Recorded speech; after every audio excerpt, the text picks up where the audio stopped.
Okay.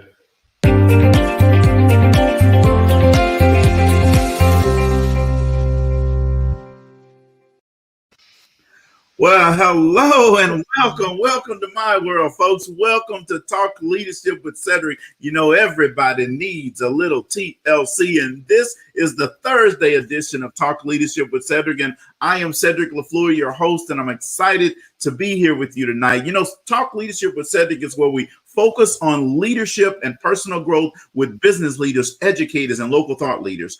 Our goal is to introduce our audience to leaders who are making an impact with innovative ideas.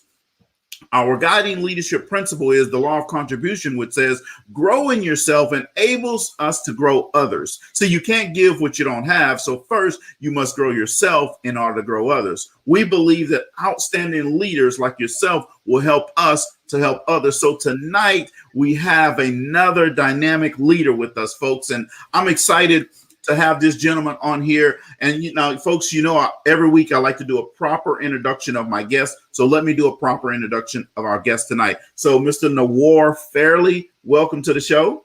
Thank you. Thank you, Cedrick. It's a pleasure. Awesome. Well, I'm excited to be here with you tonight. So let me read your bio, and then we're going to get going. So Nwora Emeka Amashi.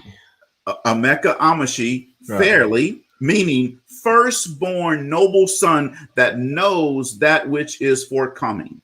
That's correct. Before anything else, Nwora E.A. Fairley is first the loving father of 3 children.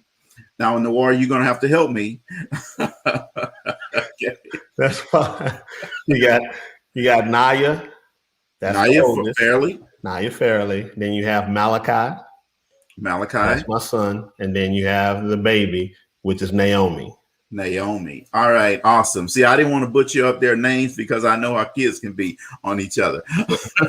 So Nwora was born in 3rd Ward, Houston, Texas, folks. And we're coming to you today from the great city of Houston, Texas. And then they moved to North Houston. He graduated from Aldine High School. You know, everybody can't be a charging Indian, so he graduated from Aldine High School. He graduated, folks, in the top 10% of his class, and he was a standout in not one sport, but 3 sports. Nwora is a McNeese State University alum, graduating with a Bachelor of Arts with a focus in graphic design and a Master's in Education in instructional technology. He has also been a proud card-carrying member of Kappa Alpha Psi Fraternity Incorporated since 1989, and where he during the time he served for 7 years as the academic advisor for the Epsilon Phi chapter at McNeese State University.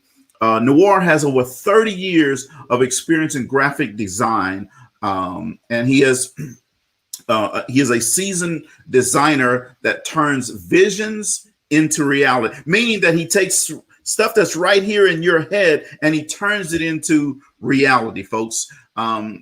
These are great people because let me tell you what, I can visualize things, but turning into reality is different. So we appreciate people like Nwora. With that experience, he created the Lab Design Group LLC in 2004, which is the oldest Black-owned graphic design agency in Lake Charles, Louisiana.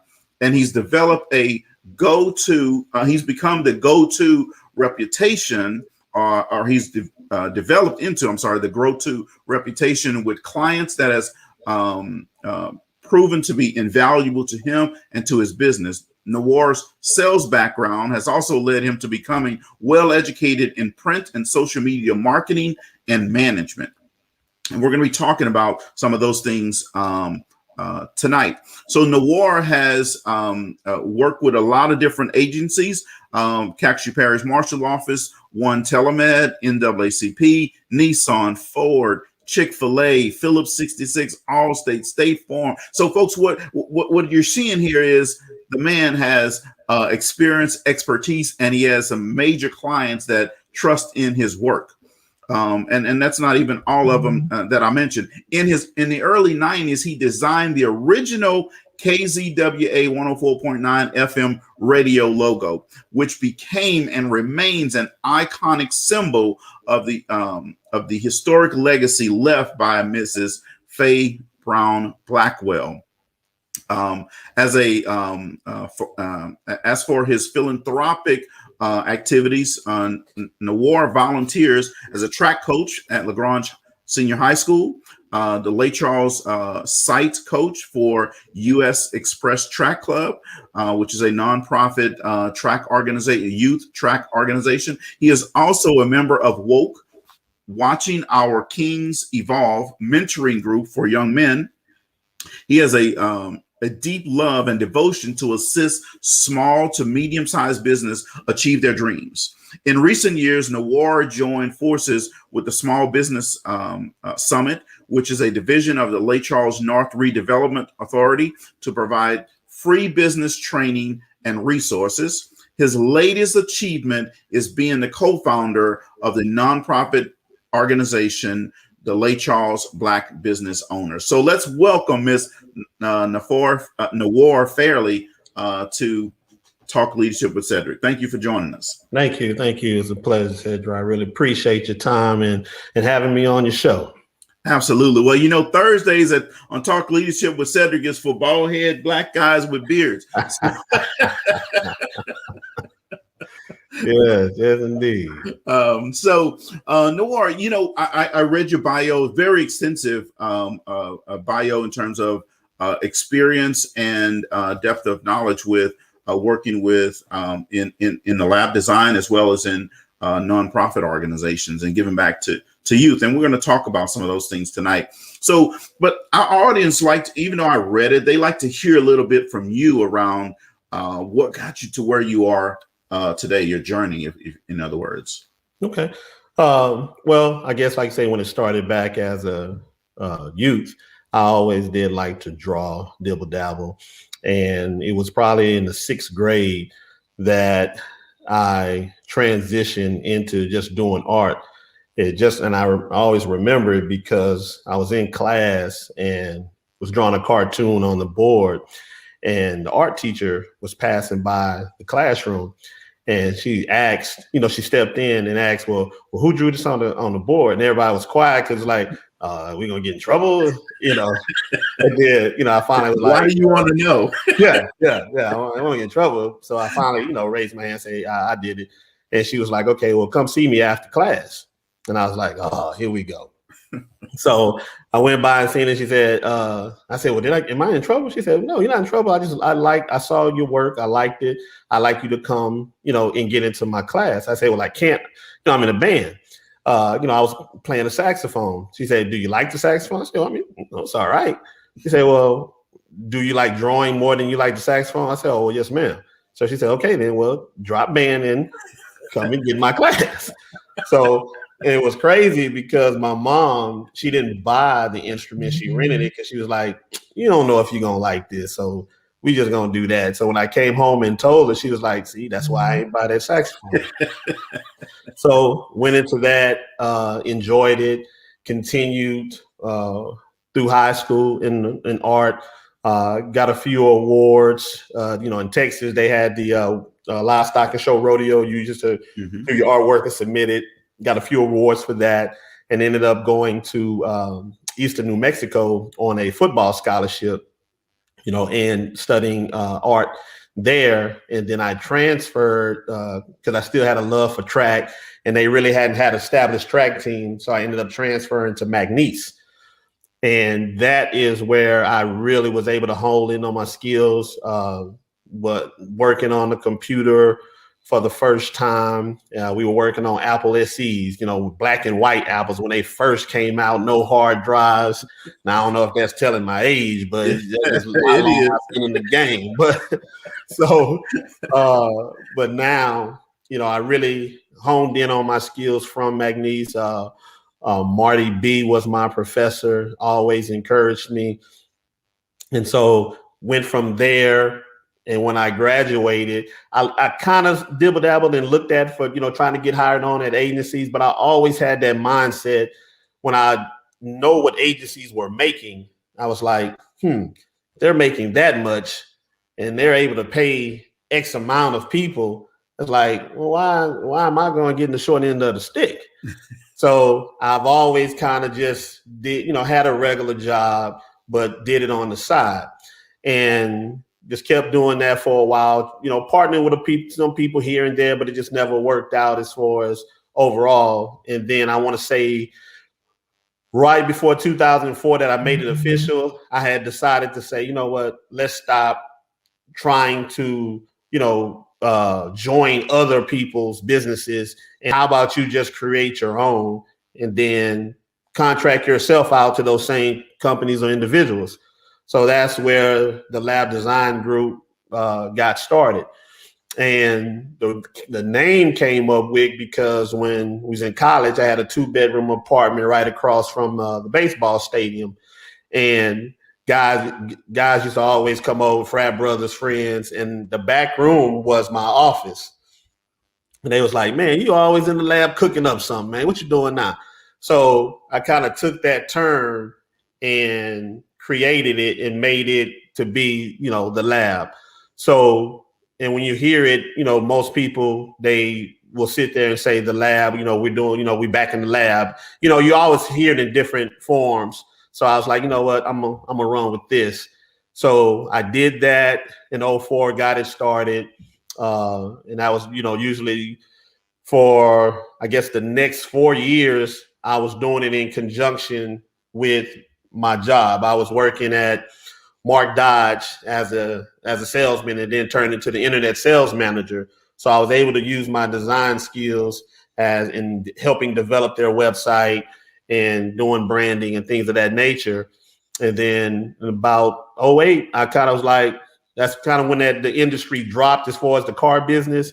Mm-hmm. And I was making the same amount of money on the side that I was making selling cars. So I was like, okay, well, it's time for me to go.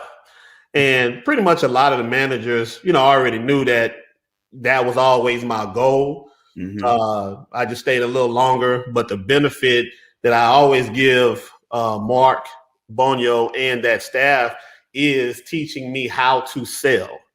And I use that till this day, the things that they did, Marsh Bice, Joe Weber, the things that they taught me on how to sell, how to listen to people, how to look after hot buttons.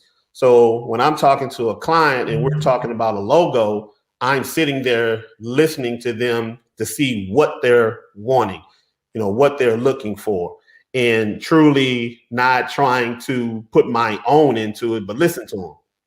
So once it hit that 2008, I worked out of the house for 2 years, getting, like I said, just trying to build the reputation, build the brand. And then in 2010, right before that, I had a friend.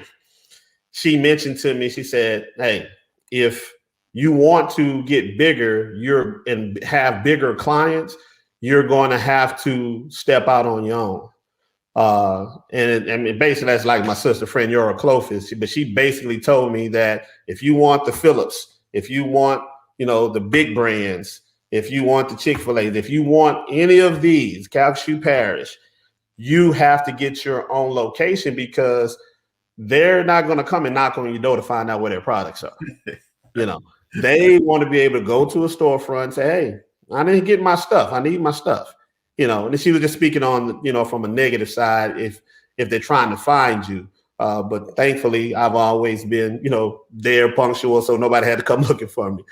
But from there, 2010 up until last year, COVID, we were right there on Kirkman Street. So basically 10 years in an office, in a storefront, putting in work, establishing us as a brand. And then, of course, when COVID hit, it really just cut it. So, but the good thing is because I'm digital, we didn't necessarily have to have that storefront because when we print, we can send it directly to the client. So there was not necessarily a need. We actually didn't take a huge hit from just still being able to deliver our clients. Now, new clients took a hit, but not necessarily our clients that were already established.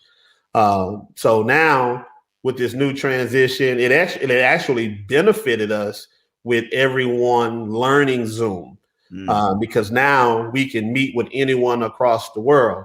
You know, I have clients in Florida, California, of course, Texas, Chicago, well, I say California, but LA, Sacramento. So we're all over, New York. So I got a variety of clients, you know, throughout the country. So in other words, you in multiple area codes. Yes, yes, we are. I deal with the school board in Georgia. So and that's with, don't get me wrong, I'm not going to say it's just me. Okay, No. It is with the help of building a network. The reason why I'm able to be in Georgia is because of Marcus. And it's kind of like how you say, you just use your network to get further. Absolutely. Yeah. You know, I always feel that I can help. You know, I made a shirt for myself that says that I'm the plug. And I got to tell people, I might not know it all. I might not can do it, but I know somebody who can. You know, so I'll reach out to that person and try to connect, because it's not always about me. It's about how do we help the next person grow. Right. Absolutely. And that's where we are today. We're still grinding. My mom is I'm actually in Katy right now. But my mom is still holding it down for us in Lake Charles. And of course, I'm back and forth. We want to establish 2 offices, one there and one here. That is the overall goal. And so literally, Katy is next door to Cypress. Right. So we're really next door to each other. Exactly. That is awesome. So you're going to establish 2 offices. You said one in Lake Charles and one here in Katy. Okay. That is the goal. That is the goal. Okay, awesome. Well, you know, when you're talking about the power of the network, what I have going across the screen, audience, is what Nwora is talking about is the law of significance, which says 1 is too small a number to achieve greatness. See, as an individual, we can do some good things, but as a collective, we can do some great things. And that's what he's talking about, building his network. So we're going to talk about your company, the Lab Design Group, right? And so you said you're already in Lake Charles. You're going to establish one here in Katy. So give us your specialty in terms of the Lab Design Group. I know there's a lot of people that know what you do, but there are going to be some audience members who don't know what the Lab Design Group does. Our strongest focus is graphic design. So graphic design includes logo design, advertisements, flyers, billboard designs, social media design. So anything dealing with that, I would say that's my go-to strength. I consider myself a Photoshop guru. So, you know, the things that I feel like I'm like really great at, most people don't use me for, which is like photo editing. And doing compositing. So basically taking people out of backgrounds, so on and so forth. I mean, I really get a kick out of that. I like it. So I pretty much train and still training pretty much every year. I pay to go to different conferences, whether they're online, and just to keep my skills up, just to learn the software. We stay up to date. So that is our go-to strength, is the core is design. From there, we do website design. We do printing. Now we do more commercial printing. What I mean by that is like bulk. So if somebody wanted, 5,000 flyers to promote their business, well, we push that out there. And we do banners. We've done graduation invitations. We love doing campaigns, political campaigns. We get to, be creative in the design. It's kind of like being creative, but of course in campaigning there's a simplicity to it as well. So one thing that I do pride our business in is that we can separate from the different things. Like, I don't want a doctor's advertising and marketing to look like a tattoo shop. Yeah. Okay. I don't want the artist, whether it be an R&B singer or the rapper, to look like a leadership conference. Yeah. Okay. So even though it's the same person, the same group, the same entity, there is a separation. So they don't see it. So those are pretty much our main strengths. And when it comes to the social media, we have tools that will help assist a business in, managing their social media. Like too, Cedrick, reputation management is strong. That's why you have a lot of people, talk about giving stars, 5 stars, 2 stars, 3 stars, sending their recommendations in. Well, we try to invest in platforms that can help these businesses. And a lot of times, people just don't know, how much it costs to truly establish yourself in this field. As far as software and platforms, I mean, we spend easily over $1,500 a month. Oh, wow. And that's just on that. And when it comes to development, we have spent thousands of dollars in development and investing in things that not only for us to use, but also for my clients, because we feel that if our clients are successful, then they'll continue to need us to help them become successful. So that's why we focus on their success first and foremost. Sure. Awesome. Well, the folks at Lake Charles Memorial, see my good friend Laura Oz is tuned in with the folks at Lake Charles Memorial, and they say they want to know where you located in Lake Charles. Okay. So you can go to read the ticker at the bottom, thelabdesigngroup.com. And right now we're not in the office. Okay. So we're basically doing it through website, through Facebook, social media, Instagram. And of course, our phone number is 337-214-4357. 337-214-4357. Awesome. Yeah, because I want to put that out there in the comments as well, so people can see that, and we'll have that excuse me, up on the screen for you right there, so you can see that comment to reach him, and his website is scrolling across the screen, and we'll have that several times throughout the show as well. So tell us, Nwora, what separates your business from other graphic design business organizations? I would say our originality. I love to do pretty much everything from scratch.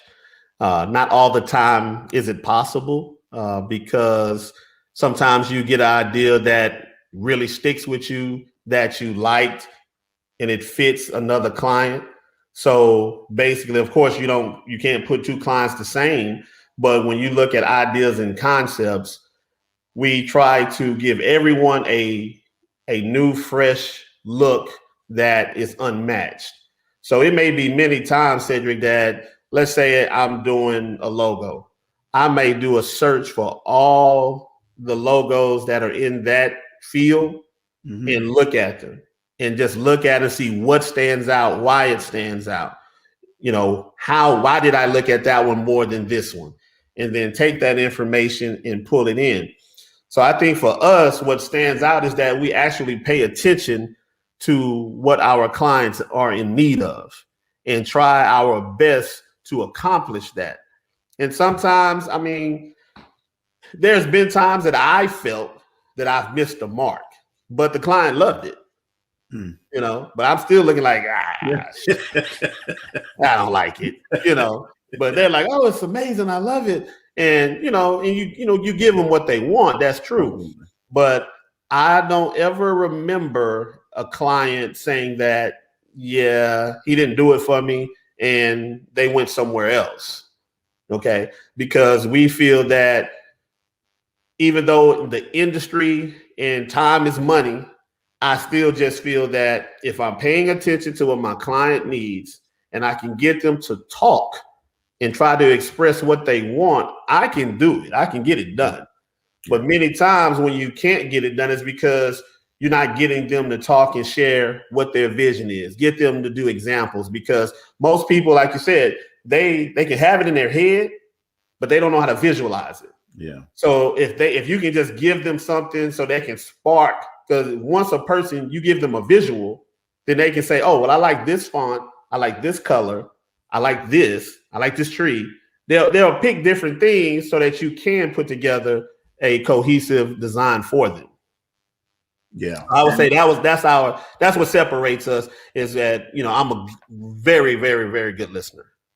Okay. Well, see, and that right there is a key and critical thing, Nwora, because I can visualize something, I can see it, but in terms of saying, well, let me draw it, I'm nowhere with that. That's about 90% of the people. I agree. I can draw a stick person very good. But we need people like yourself who can take what we're saying and then put it down, and it's just like, man, it just brings things out. And my good friend Shatanya, your friend Shatanya, says you created her vision. Yeah. That is that's awesome. So what made you decide? I know you kind of talked about what made you decide to open your business, but what made you decide to jump out and be that entrepreneur? Because it's scary sometimes being that entrepreneur, right? Right. I would say it actually started in the fraternity in Kappa Alpha Psi. When I was in Eastern New Mexico, which is where I pledged, and once we went over, being from Houston, it is always a hustle. Yeah. I mean, we get it in, whether it's cutting grass, selling this, selling T-shirts, whatever. So when we went out there, after I went over and we was having parties, you had your duties when you're a neophyte. So we had to work the door. And so I'm looking and I'm working the door and, understanding, controlling the crowd. And after it was done, oh man. And Eastern New Mexico is small. Okay. People think McNeese is small. All right. Eastern New Mexico is kind of like a Suella. Yeah. with sports. Okay. But it was a close knit. So I kind of got, okay, all right. So we had to think of things to help, raise money, so on and so forth. And then when I came over to McNeese, which for that transition was a bigger university, and meeting the brothers, and when they had a party, see, that's when Kappa Alpha Psi back in the early 90s, actually the late 80s, early 90s, when they was having the beach parties were epic. So for me to come and see the amount of people that were coming to these events and parties, I was in awe. And when you're doing a party and you seeing the money that can be made, you're like, hey man, you know what? I think I can throw some parties. Yeah. So when I graduated, we were still, doing things with the fraternity, like I say, as an advisor, and also to just helping. And Ernest McCarty, you might know Bubba. Mm-hmm. And it was one of those things that me and Bubba partnered. We had a company called In Your Face Productions. Mm-hmm. So I've always been doing business, but it started from the fraternity as far as becoming an entrepreneur. And it got to a point that we were paying DJs $700-800 to come and DJ. Yeah. And I was like, hey, Bubba, I'm getting tired of paying this money, man. It's like I already liked music. Okay. Had a number of CDs. I used to watch my god brother DJ back in high school. So I was like, let me put my hands and see if I can get a hang of this. So went and bought equipment, went and bought the new Pioneer CD players. I went all in. I probably disappeared for a month practicing. And after going in, DJ Sweet New was born.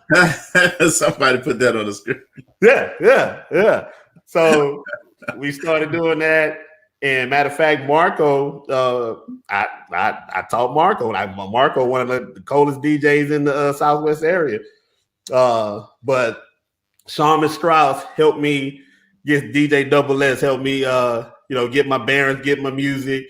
And from then, we just started doing parties, doing concerts and different things. So like that entrepreneurial spirit started way back then. And like I said, I've actually had a number of businesses here in Lake Charles. The Lab Design Group is actually the third business. Oh, wow. Okay. Yeah. So you deep in it then. Right. Okay.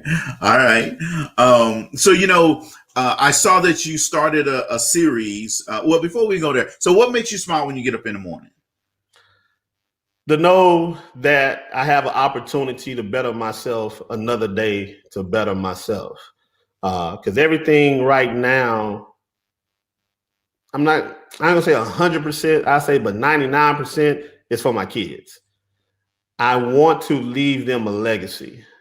I want to have more. Like my mom was able to provide more for me than what she did. Okay. So I want to go with leaps and bounds for my kids. So for them three, I want to put them in an even better position to where they can learn and go on, so on and so forth, so that maybe 3 to 4 generations from now, there is no situation of the lack. Okay. Well, that's a great reason. First of all, scripture says a wise man leaves an inheritance for his children's children, right? So that's a great reason to smile every day in the morning. So that's awesome. So, I saw that you, because I always comment or like it. So you created a series on social media, says Tips Hat. Now, sometimes it just, I die laughing.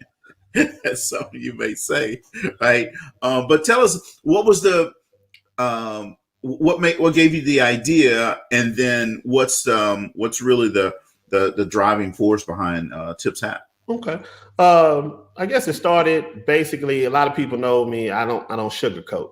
I pretty much say what's on my mind. I say how it is, and I really don't care how people took it. Now, in talking to friends, people that how you got those friends that you may bump heads with or whatever it may be, but over time, it's what that relationship is. Yeah. And people used to always try to tell me that, hey, Nwora, it's not necessarily what you're saying, it's how you're saying it. And of course, I'm always like, well, why are people so soft? At the end of the day, truth is the truth. Take it, leave it. I mean, whatever. But if you really are trying to reach people, you don't want to turn people off. I've had, some of that I really do consider, good people and good friends, like Donald Thomas, Derek Morris. These are, on the guy side, from a business standpoint, like say, even Bubba, they have always said that, man, bro, it's like you talk, you say some good stuff, but bro, you just be coming unglued on people, man. He say, yeah, man, you got to chill out. I remember having a conversation with Craig Marks, and he was like, no, you there, they call me New for short. So he's like, you're there.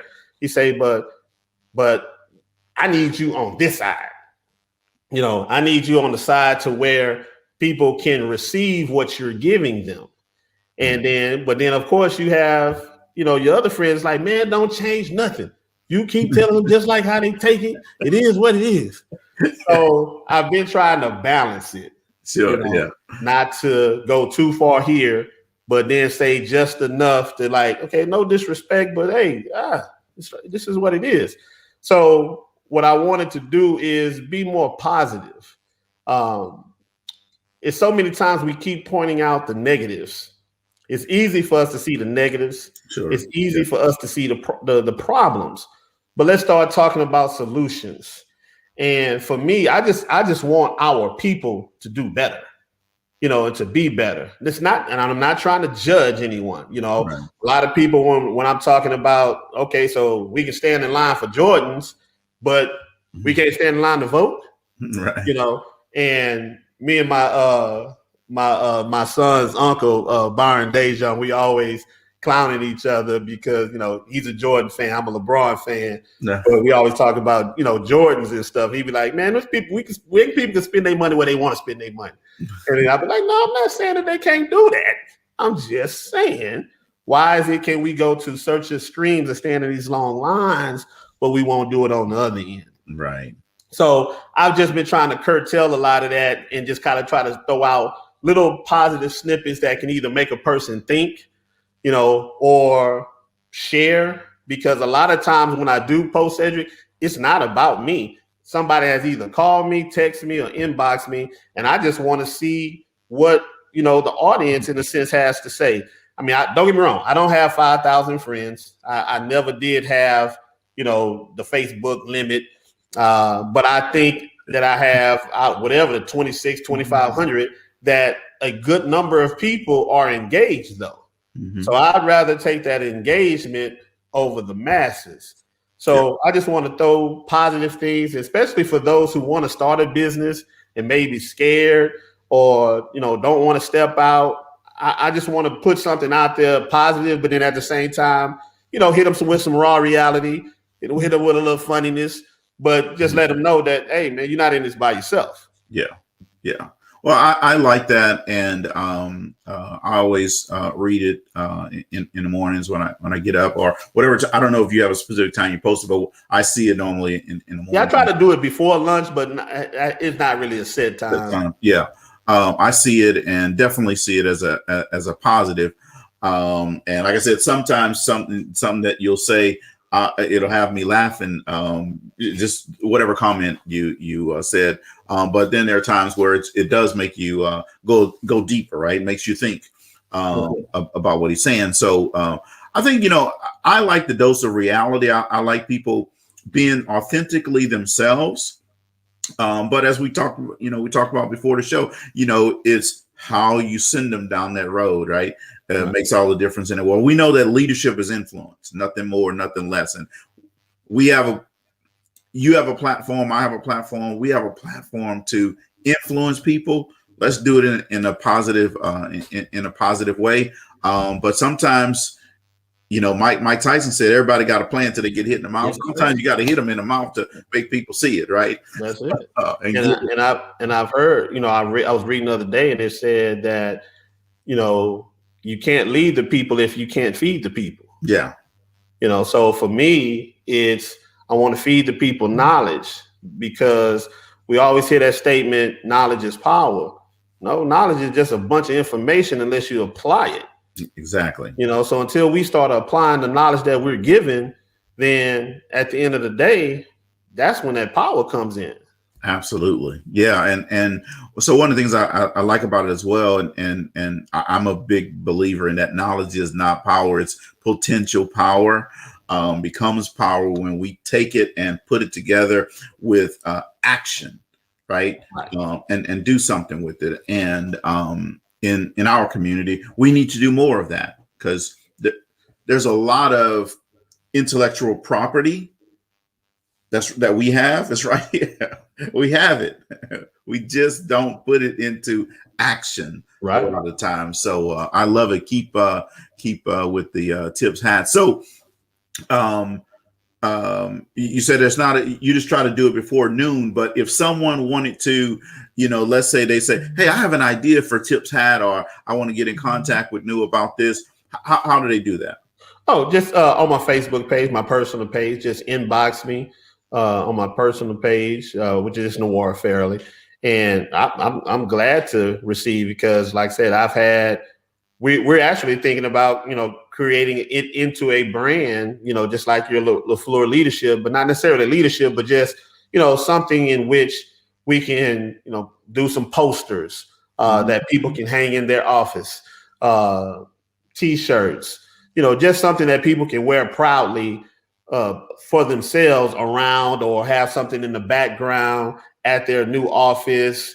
We just want to just spread it out like that. So just keep hitting people over the head. And basically when I get the Tips Hat, you know, when you're watching the old cowboy flicks and they always doing like that.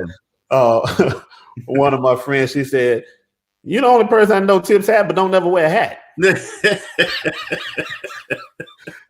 So I was like, so maybe I need to look at a hat then. But I say, well, you're right, but just more or less saying, hey, I see you. That's all it is. Exactly. So Nwora, we have a segment on the show called Would You Rather.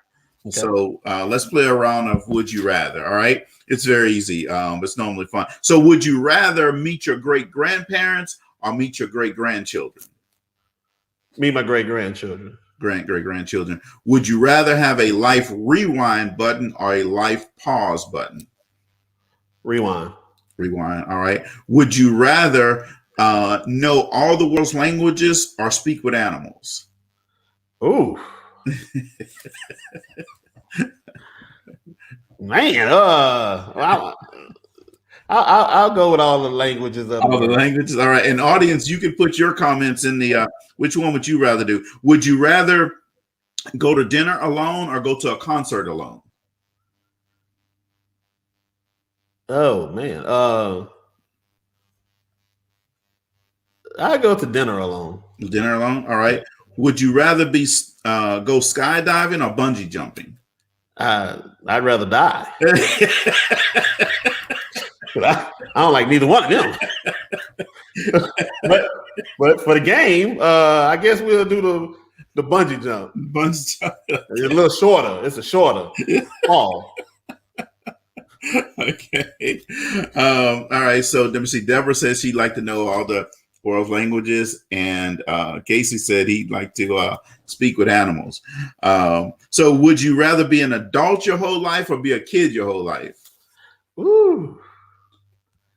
Look, after going through life, I would say a kid, but I think I'll do the adult thing. I'll do the adult thing. I'm good with that. Yeah. So when you're a kid, you're like, man, I can't wait to be an adult. And then when you become an adult, you're like, man, can I go back? Man, can I go back, please? Yeah. So would you rather have free Apple products forever, or would you rather have free Wi-Fi wherever you go? That's a no-brainer. Apple products forever. Everything I got is Apple. Absolutely. Everything I have is Apple too. Would you rather own your own private island or your own private jet? Oh, let me get that jet. Let me get that jet. All right. I'll just go visit somebody else's island. A couple more here. Would you rather pick the year you die or the way you die? The way I die. The way. And nobody want to know the year. I don't know that. Because I'll be trying to avoid it. Wait a minute. It's December 31st. No.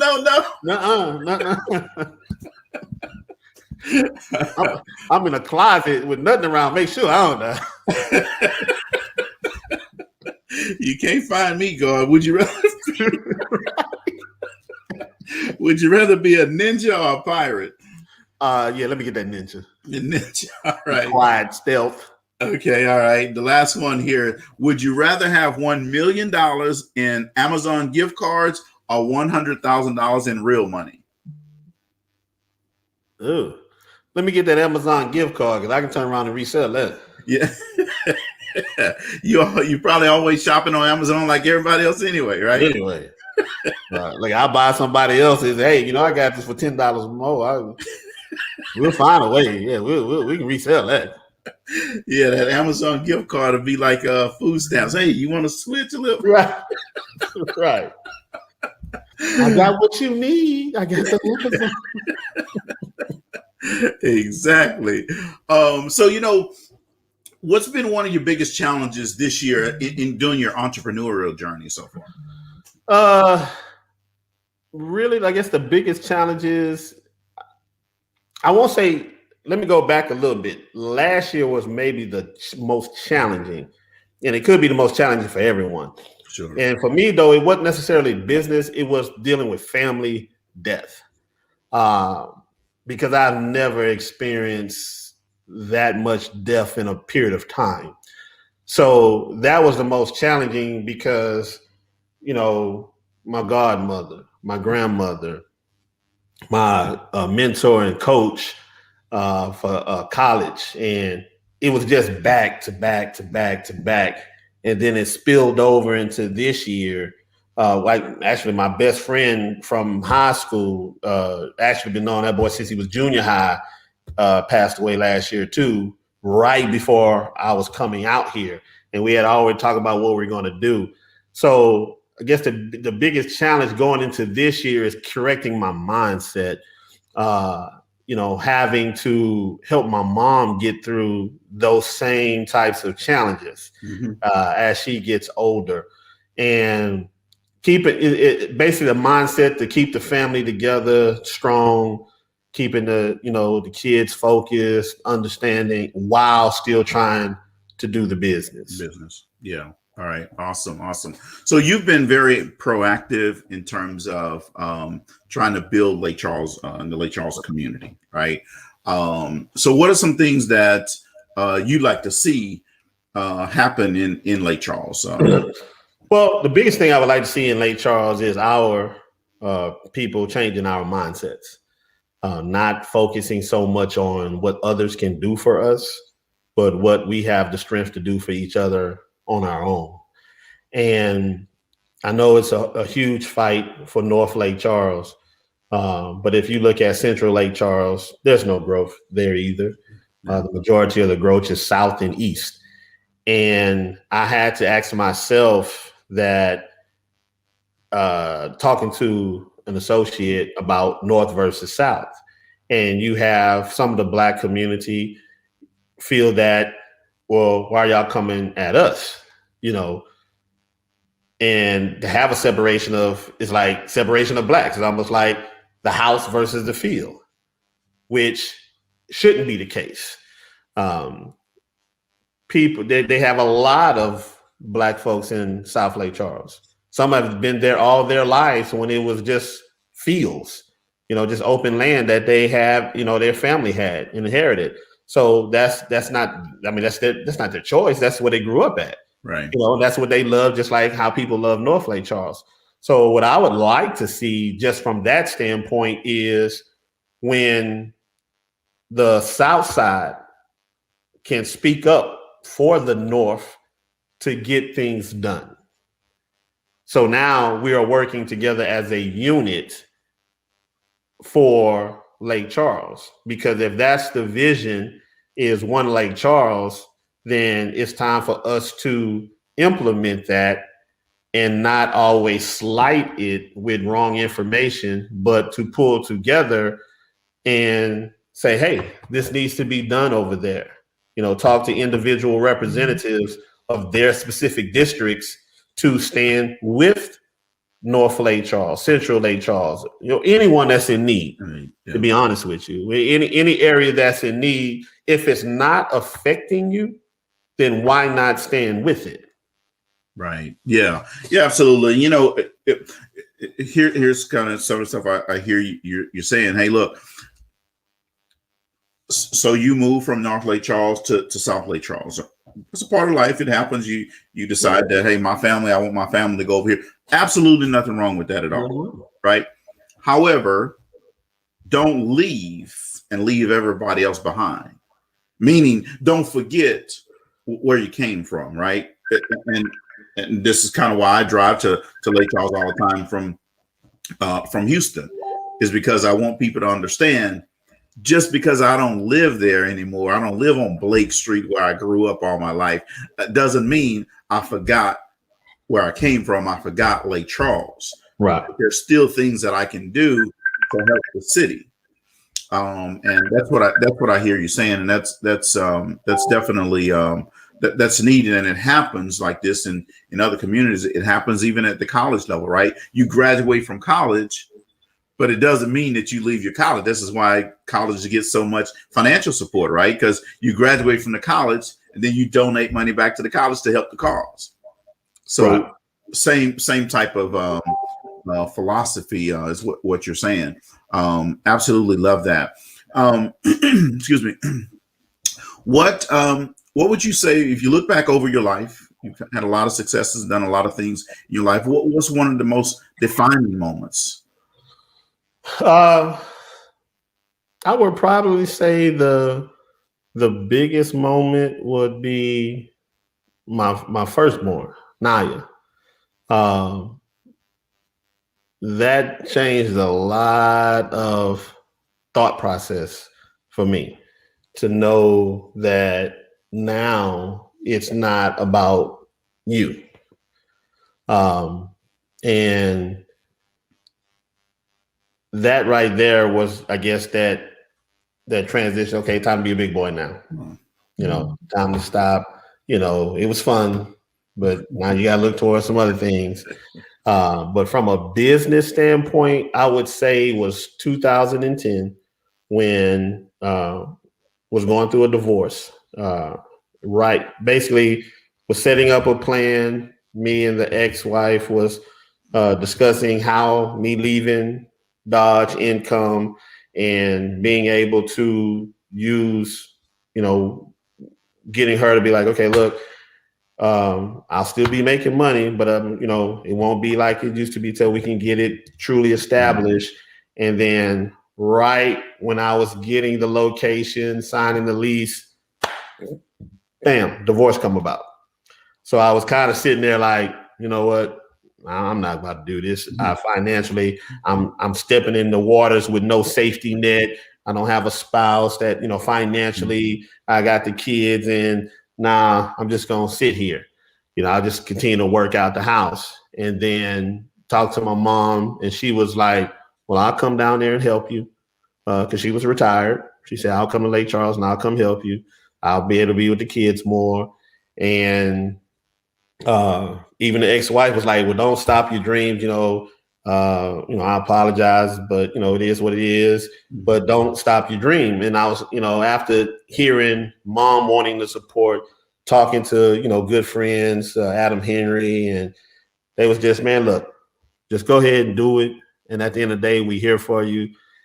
And to be able to step out, Cedrick, with no safety net whatsoever financially, and knowing that you got to get it in, even though I built up the clients over those 2 years, don't get me wrong, from 08, in the house to then, it was still a risk because you didn't have those expenses. Right. So that defining moment, that when I got through year one, I was like, okay, we got through.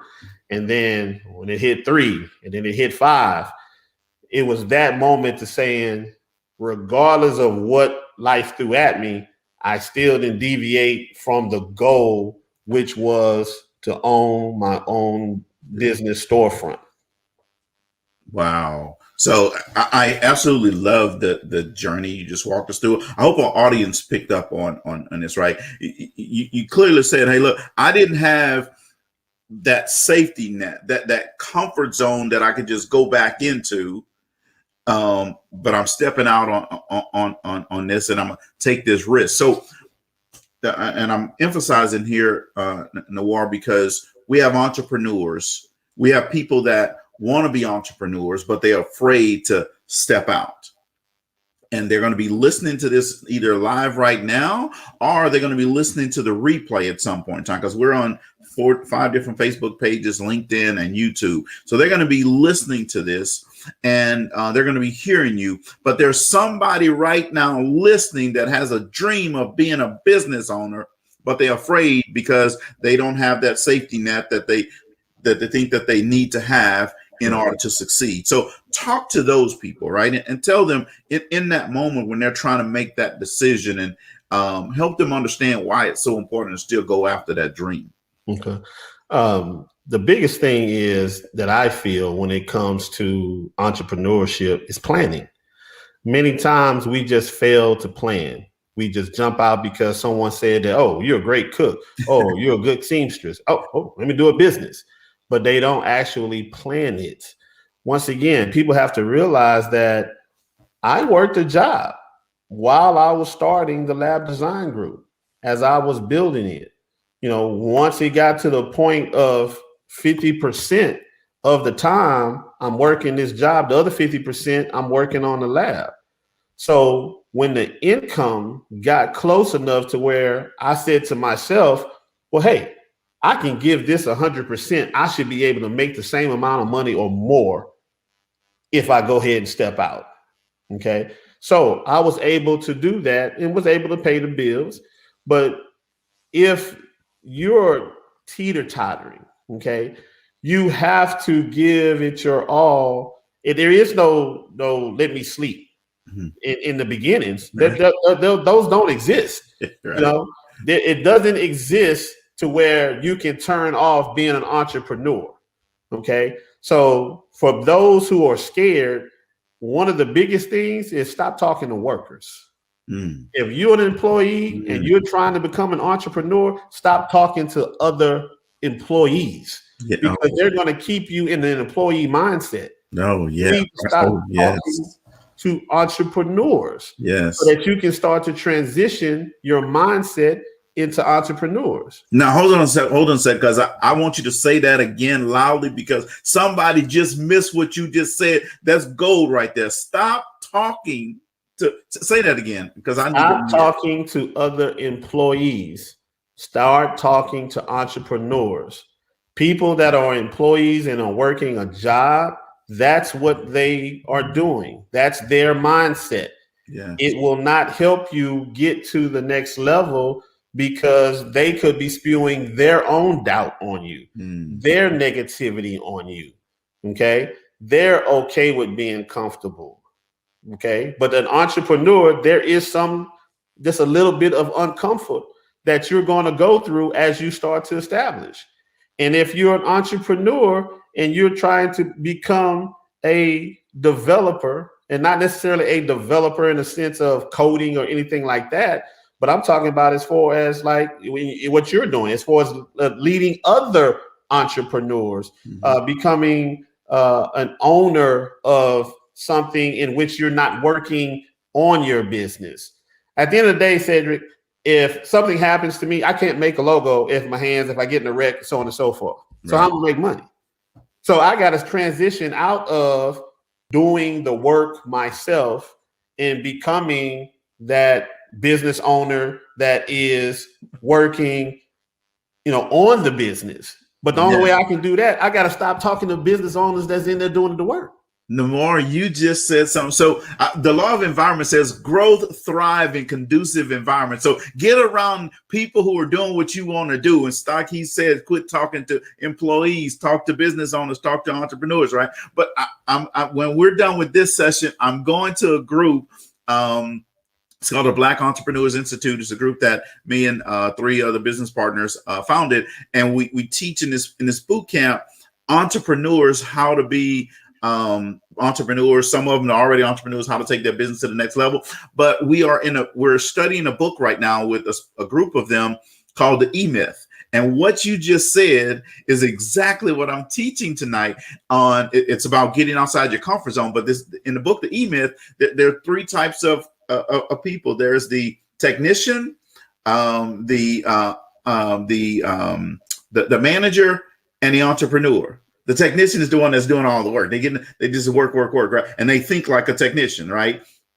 The manager then is about trying to lead people, but the entrepreneur, that's the business owner. That's the strategic thinking person. That's exactly what you're saying. So you're teaching the E-Myth book without even teaching the E-Myth book.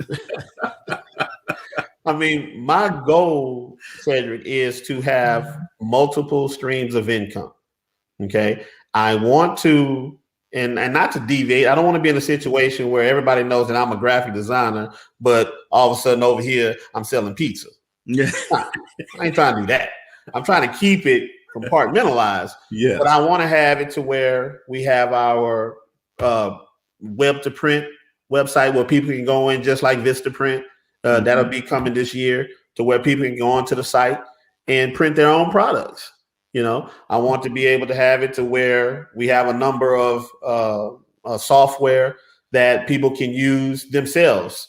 Just like how we go and get software like Hootsuite. Well, we have our own brand of that. So when I'm not doing anything, I'm making money. Okay. Yeah. And if we want to just flip it over to just Nwora, and that's away from the lab design group, is that I love track and field. I love sports, period. And one of the things is the goal that I've invested in is creating a training facility. But that's more like my fun stuff, to be able to train kids in any sport.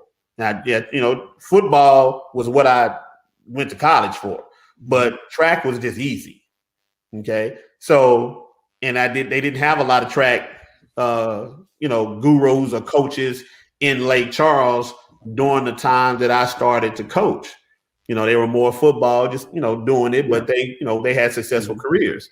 So my thing is, if I can wake up every morning and go to the bank account and it increased without doing any work because the work has already been put in years ago. Yeah. I want to sit on the beach, drinking Mai Tai, hanging out, and knowing that, I'm making money right now. Right. And so in order to do those things, for me, is that certain things I need to learn still. Yes. So I try to invest in conferences, studies, books, whatever I can to just get that knowledge so that I can have it for myself and for, you know, my clients. Yes. I get you. I understand you. Well, I tell you what, this hour has gone by fast and quick. All right, so yeah, it's amazing. But I've enjoyed you being on the show. I'm definitely gonna have to have you come back, and we're gonna dive deeper into this stuff because I enjoyed the conversation, and hopefully you did as well. Hold on, let me. Hold on a second. Let me. I've enjoyed you being on the show, folks. Hopefully you've enjoyed it. Share this post when you see it, and make sure that you understand, folks. I say it every time. If you're not at the table, you're on the menu, and when you're on the menu, folks, there's a problem.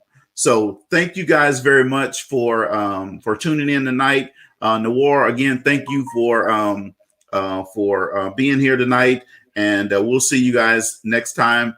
Thank you guys, and have a good evening. Thanks.